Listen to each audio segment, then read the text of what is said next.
Dari seniman gagal menjadi tiran yang paling dibenci, kisah hidup Adolf Hitler adalah tragedi mengerikan yang membentuk sejarah modern.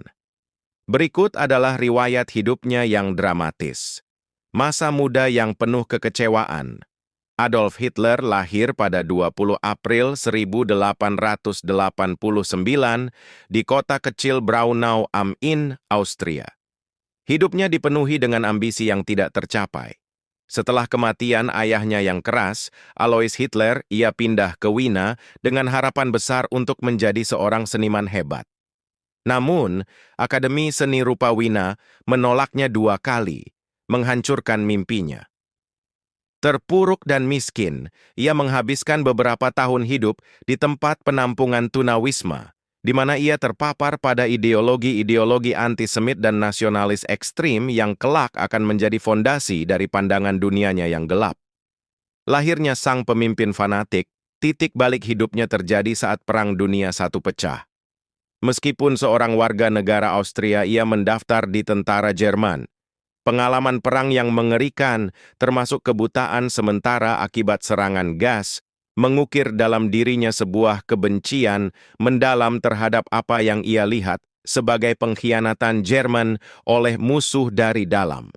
Kekalahan Jerman dan Perjanjian Versailles yang memalukan membuat kebenciannya membara.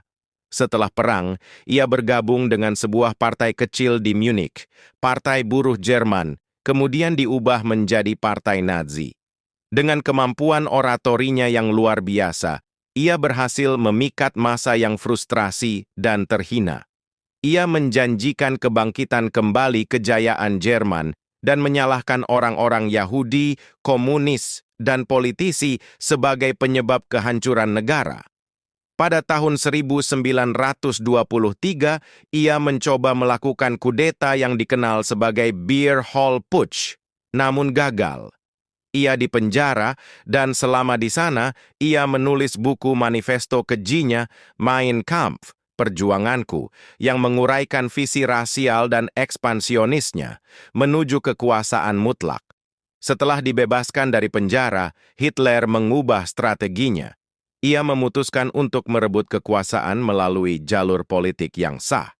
Dengan memanfaatkan kekacauan ekonomi akibat depresi besar, ia memposisikan dirinya dan Partai Nazi sebagai satu-satunya harapan untuk memulihkan Jerman.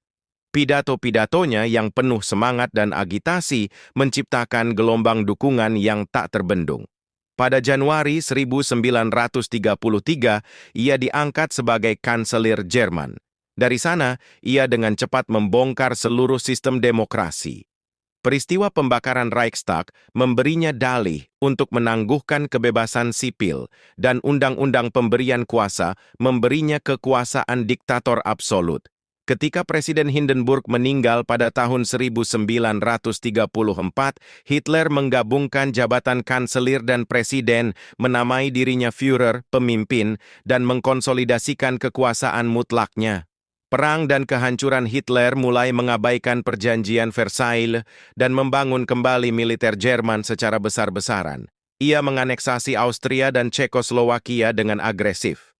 Puncaknya adalah invasi ke Polandia pada 1 September 1939, yang secara resmi memulai Perang Dunia Kedua. Dengan taktik Blitzkrieg, perang kilat yang brutal, pasukan Nazi dengan cepat menguasai sebagian besar Eropa. Namun ambisinya yang tak terbatas menjadi kehancurannya. Keputusannya untuk menyerang Uni Soviet pada tahun 1941 membuka front timur yang luas, membebani pasukannya, dan menyebabkan kekalahan yang menentukan di pertempuran Stalingrad. Pada saat yang sama, kekejaman rezimnya mencapai puncaknya dengan Holocaust, pembunuhan sistematis terhadap 6 juta orang Yahudi dan jutaan korban lainnya. Akhir yang tragis di bunker Berlin, saat pasukan sekutu dan Soviet mengepung Berlin, dunia Hitler yang dulunya tak terkalahkan mulai runtuh. Terisolasi di dalam bunker bawah tanahnya, ia memimpin sisa-sisa pasukannya yang hancur. Dalam saat-saat terakhirnya, ia menikahi kekasih lamanya, Eva Braun. Pada tanggal 30 April 1945, saat suara tembakan artileri Soviet semakin dekat, Adolf Hitler bunuh diri dengan menembak dirinya sendiri. Eva Braun juga mengakhiri hidupnya dengan menelan racun sianida.